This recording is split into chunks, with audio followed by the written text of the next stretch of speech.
ये beautiful cake आप जो देख रहे हो ये बहुत ही कम इंग्रेडिएंट में बना है। इसे बनाना भी बहुत आसान है और ये क्विकली बना है। और इसमें बेकिंग सोडा या बेकिंग पाउडर का हमने बिल्कुल यूज़ नहीं किया है और इसमें बटर भी नहीं है।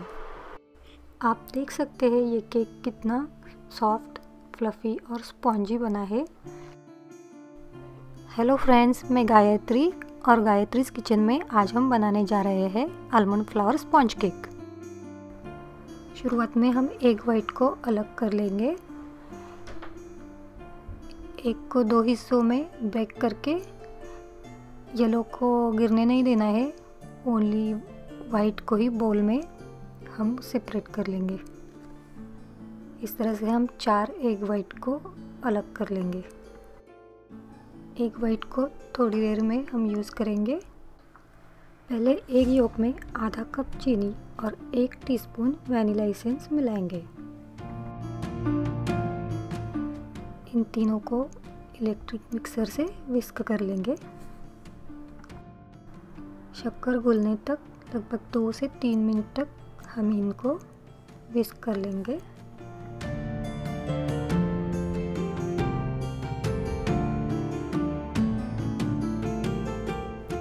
लगभग 3 मिनट के बाद इसका कलर लाइट बन गया है। यहाँ हम 1.5 कप आलमंड फ्लावर का यूज़ कर रहे हैं। अगर आलमंड फ्लावर में बहुत सारे लम्प्स हो तो आप इसको सिफ्ट भी कर सकते हो।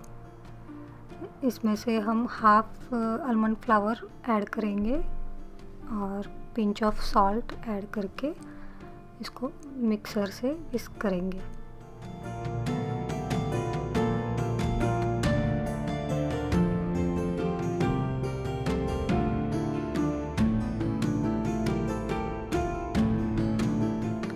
बाकी का बचा हुआ आधा आलमंड फ्लावर हम ऐड करके 2 टेबलस्पून मिल्क ऐड करेंगे और इनको विस्क करेंगे।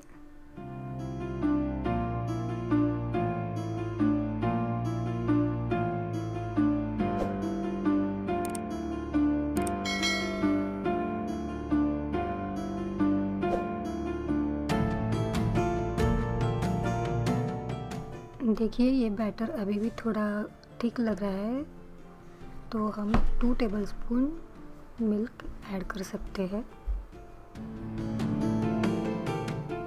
इस बात का ध्यान रखें कि इसमें कोई लंप ना रहे।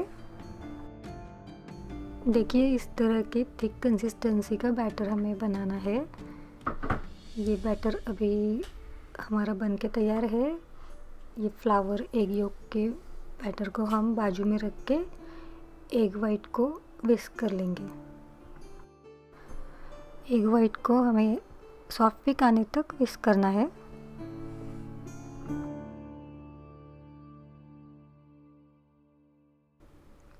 ये स्टेप इम्पोर्टेंट है, इसी से आपका केक स्पॉन्जी और फ्लफ़ी बनेगा।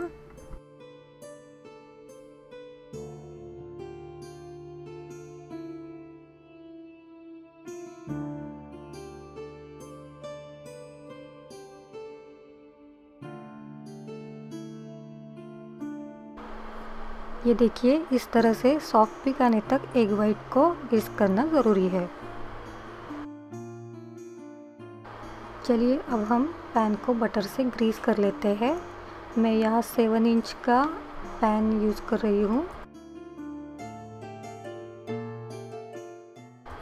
बटर पेपर को हमने ऐसे सर्कल शेप में कट करके लिया है। इसको हम नीचे पैन में लगाएंगे।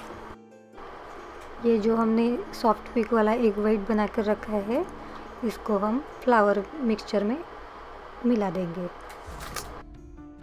इनको कट एंड फोल्ड मेथड से हमें मिक्स करना है, बहुत ज़्यादा मिक्स नहीं करना है। बैटर को बहुत ज़्यादा मिक्स करने से केक का स्पॉन्जीनेस कम हो सकता है।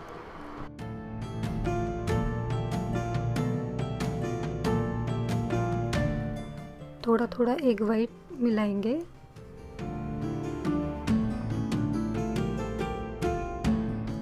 सारा एग वाइट मिलाने के बाद इस तरह से हमारा ये बैटर तैयार है। इस तरह का फ्लफ़ी बैटर तैयार होगा। अब इसको हम एक टिन पैन में ट्रांसफ़र करेंगे। हमने ये जो केक पैन तैयार करके रखा है, इसमें हम बैटर को ट्रांसफ़र करेंगे।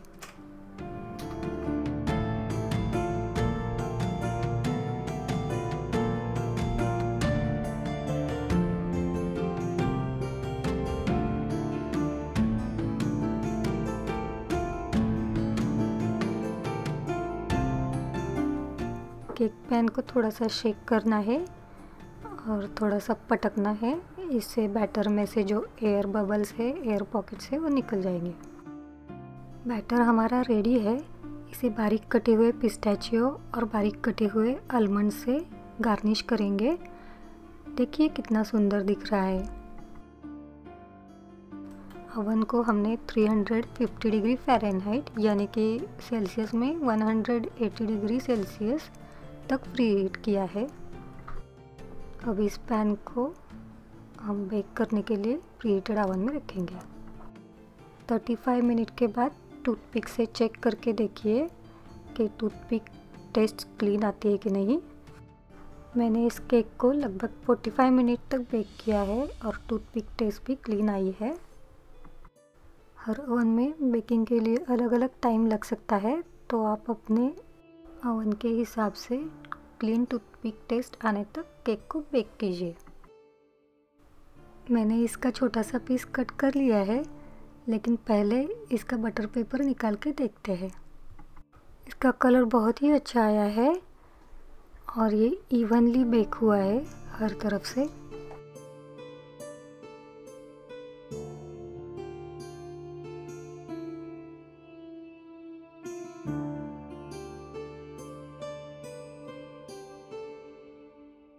चलिए अब हम इसका टेक्सचर देख लेते हैं।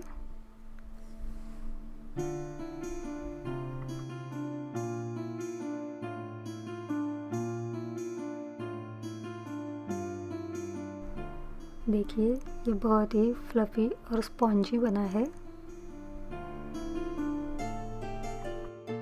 इसको मैंने दूसरे दिन कट किया है। दूसरे दिन तक ये ऐसे ही स्पॉन्जी और फ्लफ़ी रहता है। कैसी लगी ये रेसिपी आपको? आप ये रेसिपी ज़रूर ट्राई कीजिएगा और आपके अनुभव मुझे कमेंट बॉक्स में ज़रूर बताइएगा। अगर आपको मेरी ये रेसिपी पसंद आई है तो लाइक और शेयर ज़रूर कीजिए और मेरे चैनल को सब्सक्राइब करना ना भूलिए। Thank you for watching.